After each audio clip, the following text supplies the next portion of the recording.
송은재TV 시작합니다. 국민의힘 대선 후보 마지막 토론회가 조금 전에 끝이 났습니다.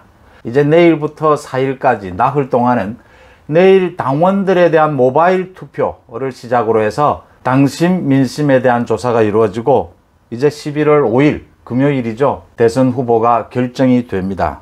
지난 2차 경선 결과 4강이 결정되고 난 이후에 4강 토론회 10번에 걸쳐서 있었습니다. 그 10번에 걸쳐서 있은 그 4강 토론회에서 보여준 그 모든 내용이 오늘 마지막 토론회에서 모두 드러났다. 모두 집약적으로 보여줬다. 그런 마지막 토론회였습니다. 홍준표 후보부터요. 홍준표 후보의 순발력 돋보였다.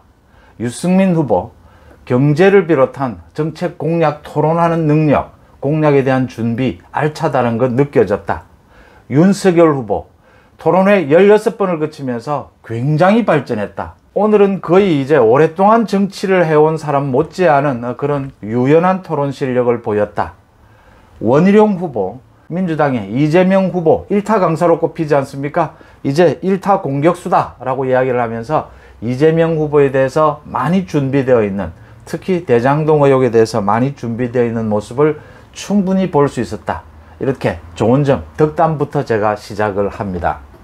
토론회가 너무 많은 것 아니냐, 조금 많은 것처럼 느껴졌습니다. 그런데 이 지금 코로나 시국에 토론이 굉장히 중요해질 수밖에 없었고, 또 이번 토론 과정을 거치면서 16번에 걸친 2달 동안 이 대장정을 거치면서 토론 바깥에서 대국민 캠페인까지 토론회장으로 모두 수렴되는 토론회 16번을 보면서 후보들 개개인이 어떻게 바뀌어가는가, 어떻게 성장해가는가, 어떤 문제점이 있는가를 거의 토론회장에서 모두 느낄 수 있었다라고 하는 점에서 토론회가 가치가 있었다, 이렇게 평가가 됩니다. 마지막 토론회에서는 모두 집약된 모습을 보였기 때문에 토론회 개개 내용에 대해서 얘기하기보다는 지난 2개월에 걸친 경선 과정, 특히 토론회를 중심으로 16번의 토론회를 중심으로 드러난 4명의 후보, 이제 덕담은 했고요. 이제 문제점을 지적을 해보고자 합니다. 제가 먼저 말씀을 드릴 것은 지난 16번의 토론을 거치면서 거의 그때마다 여러분들과 오늘 토론의 결과를 놓고 평가를 나누었습니다. 국민의힘 경선에 들어가기 전에 여러분들에게 말씀은 드리지 않았지만 제 스스로는 마음에 어떤 각오가 있었습니다. 그 각 후보들에 대해서 저 개인적인 그동안 기자 생활을 해오면서 친소관계도 있고 뭐 여러 가지가 있을 수 있겠지만 이번 경선 과정, 2개월에 걸친 경선 과정을 제가 여러분들에게 유튜브로 보도를 하면서 방송을 하면서는 이 기준만은 지키자. 정권 교체를 위해서 어느 후보가 가장 적임자냐, 이 기준으로 판단하자. 그 다음 저는 언론의 기능, 언론의 기능의 핵심은 비판이라고 생각합니다. 돈과 권력에 대한 비판이 언론의 기능의 핵심이라고 생각합니다. 잘하는 것은 굳이 언론이 말하지 않아도 스스로 홍보합니다. 돈과 권력이 있기 때문에. 그래서 정말 선입견 없이 정권 교체라는 목표 하나를 두고 각 후보들에 대해서 문제점이 있으면 문제점이 있는 대로 비판을 해보자. 그래서 제가 지난 2개월 동안 방송한 제목들만 쭉 훑어봤습니다. 홍준표 후보를 가장 많이 비판했습니다, 제가. 그 다음이 유승민 후보를 가장 많이 비판했습니다. 비판의 횟수나 비판의 강도로 비춰서. 그 다음 윤석열과 원희룡 후보는 좀 비슷하게 비판을 했습니다. 홍준표 후보에 대해서 가장 많은 비판을 했다라는 말씀을 드리고요. 이 대목에서 제가 구독자 말씀을 좀 드리겠습니다. 정권 교체, 그것을 위한 비판 기능을 최대한 지난 2개월 동안은 객관적으로 하자, 이런 기준을 세우고 해본 결과 홍준표 후보를 많이 비판했습니다. 그래서 홍준표 후보에 대한 비판을 할 때 많은 홍준표 지지하시는 분들, 많은 분들이 나갔습니다. 적게는 몇백 명에서부터 몇천 명까지. 그때 10,000명도 채 되지 않을 때 몇천 명이 빠져나간다는 건 굉장히 저한테는 큰 것이었습니다. 굉장히 허전하고 굉장히 섭섭하다고 해야 하나요? 안타깝고 그랬습니다. 제가 이 말씀을 드리는 이유는 정말 제 나름대로는 뭐 기분이 상하셨을 수도 있을 겁니다. 이 경선이 끝나고 나면 제가 이런 말씀을 드리기는 좀 힘들 겁니다. 그때는 또 분위기가 달라지지 않습니까? 그래서 경선이 끝나기 전에 제가 이런 말씀을 드립니다. 그때 나가셨던 그 홍준표 지지하시는 분들 다시 들어오시면 어떻느냐라는 말씀을 드립니다. 그 알고리즘에 의해서 가끔씩 제 방송이 아마 뜨게 될 겁니다. 유튜브에.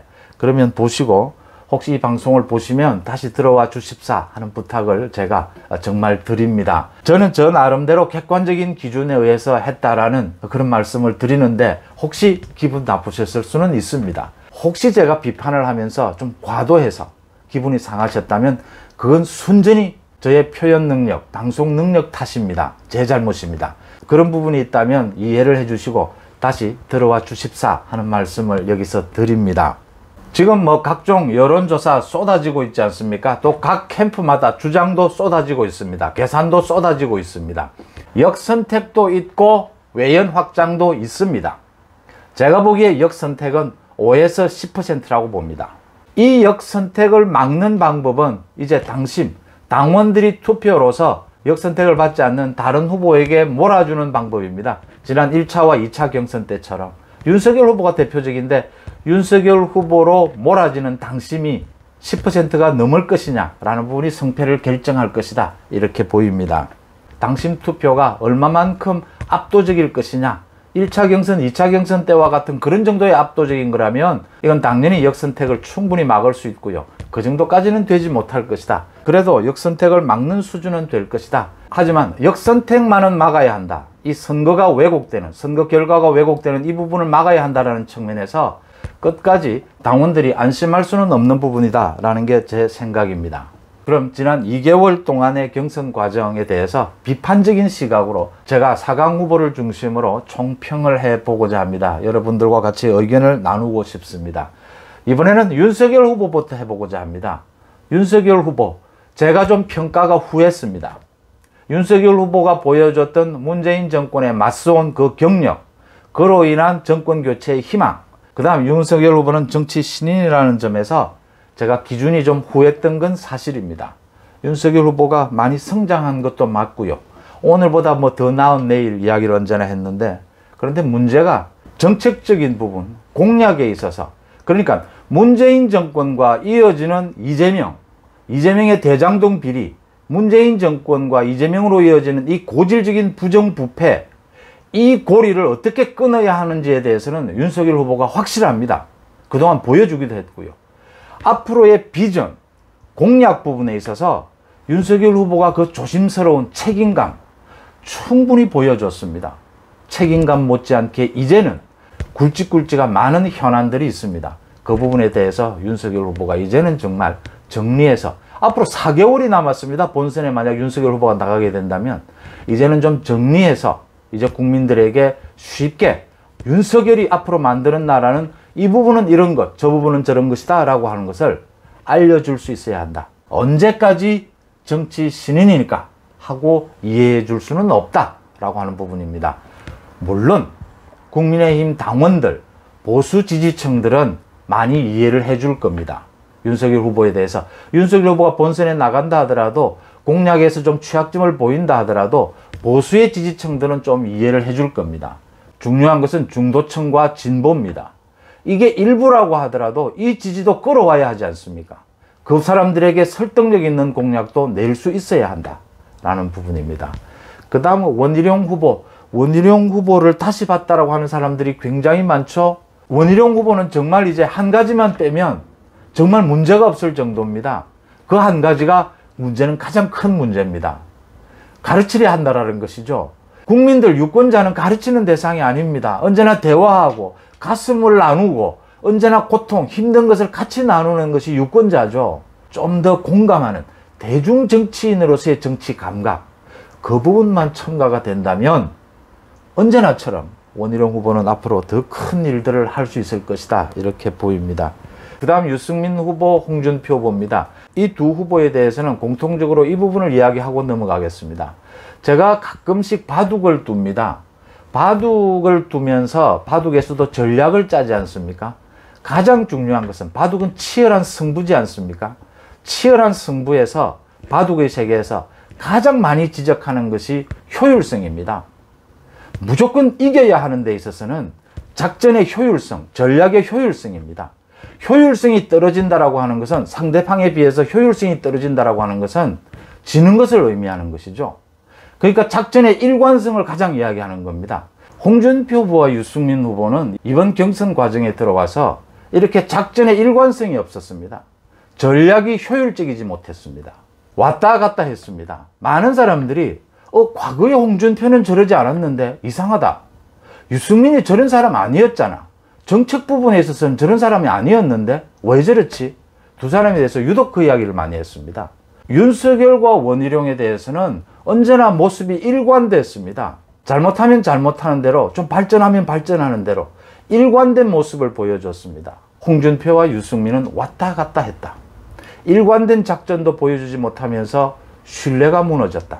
특히 홍준표, 유승민은 초반에 지지율이 좀 낮았지 않습니까? 이 지지율이 낮아서 그 낮은 지지율을 극복하기 위해서 역선택을 적극적으로 노린 행태들, 그리고 근거 없는 내부 총질, 마음이 급해서 토론회 초반에 보여줬던 그런 고압적인 자세, 이런 부분들이 후반에 들어와서 많이 고치려고 했지만 그게 우왕좌왕하는 모습으로 비치게 되고 일관성이 떨어지게 되면서 효율성이 낮아졌다. 신뢰도 무너지고 작전도 무너지고, 그러니까 이번 승부가 어렵게 됐다. 유승민 후보도 토론 후반에 들어와서는 자신의 강점인 공약이나 토론 부분에 있어서 자신이 얼마나 합리적이고 강하다는 부분을 보여줬고요. 홍준표 후보도 마지막에 와서는 자기가 맏형다운 포용력을 보여주기 위해서 굉장히 많이 노력을 하는 모습을 보였지만 한계가 있었지 않느냐, 이렇게 보입니다. 마지막으로 지금 야권의 지지층들은 많은 그런 이야기를 하죠. 이재명에 대해서 정말 제가 가슴에 와닿는 이야기는 그겁니다. 이재명에게 나라를 맡겼다가는 나라를 끝장내겠구나. 문재인보다 더 완전히 망쳐버리겠구나. 이런 얘기들을 많이 합니다. 그런 이재명에 맞서서 정권 교체를 하고 나라의 많은 부분들을 바로잡을 후보, 야권의 후보는 누구냐라고 하는 점에서는 이재명과 반대되는 사람, 자질에 있어서나 살아온 경력에 있어서나 모든 것이 이재명과는 반대되는 사람, 정반대의 사람이 가장 강점이 있을 것이다 라고 많은 분들이 얘기하는데 저도 동의를 합니다. 여러분들은 어떻게 보셨습니까? 고맙습니다.